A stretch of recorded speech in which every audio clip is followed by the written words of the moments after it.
गर्मी में गरीब की एसी रसोई। माँ जी मुझे बहुत गर्मी लग रही है, रोटी बनाने का भी दिल नहीं कर रहा। मैं तो तुझे बोल ही रही थी बहू कि मुझे खाना बनाने दे, पर तू मेरी सुनती नहीं है। अब तेरा छठा महीना चल रहा है, तुझे बहुत संभाल के रहना चाहिए। हाँ माँ जी, अब कोई बात नहीं, गर्मी तो देखो वैसे भी बढ़ ही रही है। ये लीजिए आप खाना खा लीजिए, हमारा तो पंखा भी बहुत मरा मरा सा चल रहा है।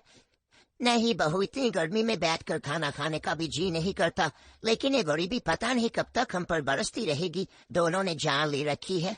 बेचारा मेरा बेटा दिन रात इतनी मेहनत मजदूरी करता है, उसके बाद ही घर में 4 पैसे आ पाते हैं। ना तो ठीक से घर में राशन भरता है और ना ही जरूरतमंद वाली चीजें आ पाती है। हाँ माँ जी, इसीलिए तो हमने घर से ही खाना बनाने का काम शुरू किया, ताकि 2 पैसे हम भी ले आए।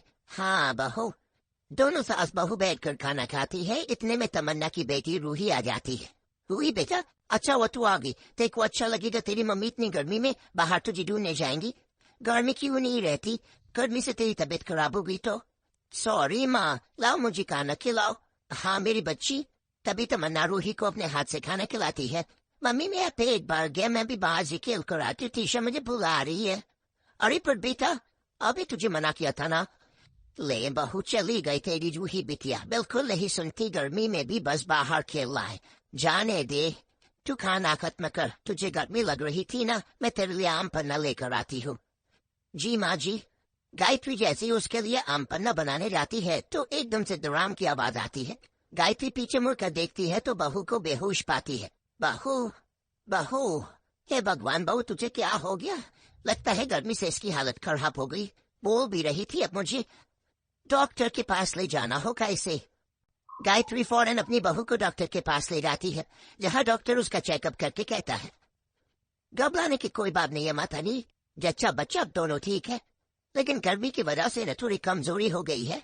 बेहतर होगा कि आप इन्हें ठंडा खिलाइए पिलाइए और ठंडक में ही रखिए, गर्मी से इनकी हालत खराब होगी।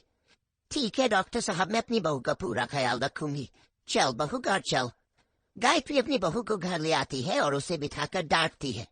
तू मेरा बिल्कुल भी कहना नहीं मानती है तमन्ना बहू, मैं बोल रही थी ना तुझे रसोई का काम नहीं करना चाहिए, इतनी गर्मी रहती है फिर भी तुझे चूल्हे पर ही खाना बनाने लगती है।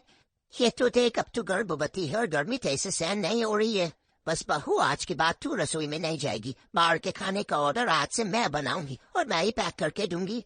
अरे माँ जी, पर बार बार कुछ नहीं सुनना मुझे। गायत्री अपनी बहू को दोबारा से आम पन्ना बनाकर पिलाती है। वही दूसरी ओर रूही तीशा के पीछे पीछे उसकी रसोई तक पहुंच जाती है, जहाँ पर एसी लगा हुआ था और बहुत ठंडक थी। वो दोनों फ्रिज में से निकाल कर पानी पीती है। अरे तीशा, तेरी रसोई तो बहुत ज्यादा ठंडी, जैसे कि मैं फ्रिज में बैठी हूँ। तेरी मम्मी ने यहाँ पर एसी लगवा रखा है।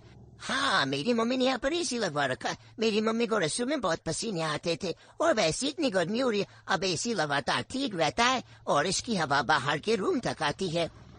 रूही, तेरी हिम्मत कैसे हुई मेरे घर में आने की? तीशा, तू किसी भी गरीब बच्चे को घर में मत लेकर आएगा, समझी? अब करी क्या है तू, जा यहाँ से।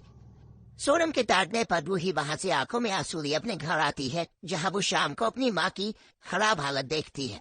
माँ, ये आपको क्या हो गया? दादी आप बताओ ना माँ को क्या हुआ? कि हाँ बोलू, तेरी मम्मी समझती नहीं है, रसोई में इतनी गर्मी होती है फिर भी इसको लोगों का खाना बनाना होता है और अपना भी हो गई गर्मी से हालत खराब।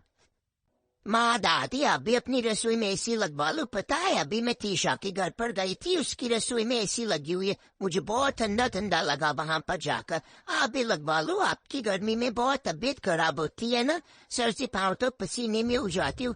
मम्मी कल ही लगवा लो ना एसी, मम्मी कल ही लगवा लो। तभी रूही का पिता रवि आकर सब कुछ सुन लेता है, फिर वो अपने पापा से जिद करने लगती है। पापा पापा, एसी लगवा लो ना, मम्मी की हालत देखो कैसी रहती है, पापा एसी लगवा लो। अरे बस कर, तू कितनी जिद करती है? अपने पापा के आने पर भी जिद करने लग गई। उन्हें बैठने तो दे, इतनी गर्मी से बाहर से आए हैं और वैसे भी एसी बहुत महंगा होता है, चुपचाप बैठ और खाना खा।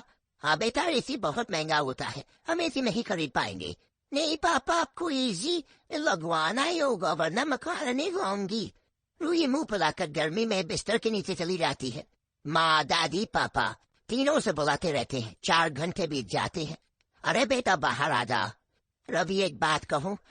रूही बेटी ने अपनी माँ की हालत को देख कर एसी लगवाने को कहा है और मुझे भी ये ठीक लगता है। उसे हाँ करते पर माँ एसी बहुत ज्यादा महंगा होता है, वो लाना मुमकिन नहीं है। क्यों नहीं है बेटा, मैं ज्यादा खाना बनाकर पैसे जोड़ दूंगी, खर्च कम करने लगूंगी, कुछ पैसे तेरे भी जोड़ दूंगी। अगर आप दोनों इतनी मेहनत करेंगे मेरे लिए तो कुछ पैसे जोड़ने के लिए मैं माधुरी मालकिन जी के घर पर काम करना चाहती हूँ। वैसे भी उन्हें खाना बनाने वाले की जरूरत थी। नहीं बहू, तू अपनी हालत जानती है ना। माँ जी, अगर आप चाहती हैं इस घर में एसी आए तो मुझे भी काम करने दीजिए, वरना आपकी पोती भूखी रहेगी मुंह फुलाकर। ठीक है बहू, भला मैं तुझसे जीत कैसे सकती हूँ। रवि अपनी बेटी के पास जाता है। हार है मेरी रूही बेटी, आजा, हम घर में एसी लगवाएंगे, वो भी तेरी मम्मी की रसोई में। हाँ हाँ, अब खुश, बहुत खुश। रूही खुशी से अपने पिता की गोद में आ जाती है, फिर वो अपनी बेटी को खाना खिला देता है। अब मुझे और मजदूरी करनी होगी ताकि अपनी बच्ची और पत्नी के लिए ये कर पाऊँ, और कल शाम से जूस भी बेचूंगा। सब सो जाते हैं। अगले दिन पूरे परिवार के लिए सुबह की एक नई किरण होती है। सास घर की सफाई करके अपने बहू को पौष्टिक आहार देकर बाहर के लोगों का खाना बनाना शुरू कर देती है, और बहू बेटे घर से बाहर काम करने के लिए गायत्री से आशीर्वाद देते हैं। अरे बस बस मेरे बच्चों, मेरा आशीर्वाद तुम दोनों के साथ, बहू ख्याल रखना। जी माँ जी। तमन्ना माधुरी मालकिन के घर चली जाती है, जहाँ वो मालकिन के एसी वाली रसोई में आराम से खाना बनाती थी। वहीं दूसरी तरफ गर्मी में रवि ईंट पत्थर उठा उठाकर एक बिल्डिंग से दूसरी बिल्डिंग में ले जाता है, और वहां से काम खत्म करके किसी का थैला लेकर आम का जूस बेचने लगता है। आम का जूस, 10 रुपए का गिलास, सिर्फ 10 रुपए का गिलास। आइए आइए, आम का जूस पीजिए, चेरी और नारियल के बुरादे से सजा हुआ आम का जूस पीजिए। ये लीजिए भैया पैसे, मुझे भी दे दीजिए 2 गिलास। ये लीजिए। हाँ शुक्रिया, और आप बहुत सस्ता और अच्छा आम का जूस दे रहे हैं। धन्यवाद। इस तरह बड़ी गर्मी में घर के तीनों सदस्य इसी तरह संघर्ष करके पैसे बचाते हैं, ज्यादा खर्च नहीं करते और पूरी मेहनत करते हैं। 1.5 महीने बाद वो जब अपने पैसे गिनते हैं तो उसमें 1000 रुपए की कमी हो जाती है। ठीक है माँ जी, हम सब ने इतनी मेहनत करी और इसमें से अभी भी 1000 रुपए कम है। 44,000 रुपए से कुछ नहीं होगा। हे भगवान, लगता है हमें थोड़ी और मेहनत करनी पड़ेगी। कोई बात नहीं, थोड़े दिन बाद इसीलिए आएंगे। अगले दिन तीनों पैसे अपने काम को मेहनत से करने लगते हैं। तमन्ना मालकिन की यहाँ खाना बना रही होती है कि तभी किचन में माधुरी आती है, जो परेशान तमन्ना का उतरा चेहरा देखकर उससे पूछती है, अरे तमन्ना, तुम किस बात को लेकर परेशान हो, क्या हुआ? देखो तुम्हारा 8वां महीना लगने वाला है, अगर काम नहीं हो रहा तो बता दो। अरे नहीं नहीं मालकिन, ऐसी कोई बात नहीं है। मेरी बच्ची घर में इसे लाने की बहुत जिद कर रही थी। कल इसे लाने के लिए पैसे की गिनती की तो उसमें 1000 रुपए कम थे, बस उसी के बारे में सोच रही थी। अरे बस इतनी सी बात मुझसे कह देती, मेरे पति की इलेक्ट्रॉनिक शॉप है, मैं तुम्हें उनसे एसी दिलवा दूंगी। तुम इतना बढ़िया खाना बनाती हो, 1000 रुपए तो माफ कर ही सकते हैं। नहीं नहीं मालकिन, इतनी मेहनत कर रही है, वो 1000 रुपए भी मेहनत से ही चुकाना चाहती हूँ मैं। अरे बाबा ठीक है, तुम यहाँ पर जो काम करोगी तुम्हारी पगार से मैं पैसे काटूंगी। अगले महीने तला तुम एसी खरीद के घर पर ले जाओ। सच में मालकिन, आप बहुत अच्छी हैं। अच्छी तो तुम भी हो, इतनी गर्मी में भी प्रेगनेंसी के समय सिर्फ तुम नहीं तुम्हारा पूरा परिवार मेहनत कर रहा है, वो भी अपने बच्चों के लिए। कहाँ मिलता है आजकल ये सब देखने को। जी मालकिन ये तो है। अब तुम घर जाकर आराम करो, मैं अपने पति की शॉप से एक अच्छा सा एसी तुम्हारे घर बजट के घर पर भिजवा दूंगी, वहीं पैसे दे देना। शुक्रिया मालकिन। अगले दिन माधुरी उनके घर पर एसी लगवा देती है और कंपनी वाले उनके घर पर एसी की इंस्टॉलेशन के पैसे लेकर चले जाते हैं।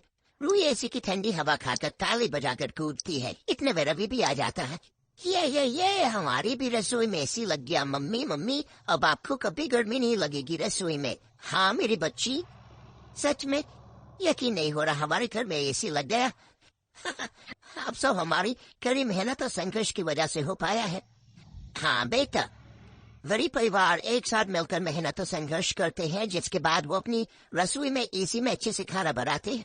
अब रसोई में खाना बनाते हुए तमन्ना और सास को गर्मी नहीं लगती, तो क्या अब उनकी रसोई भी एसी वाली हो गई थी।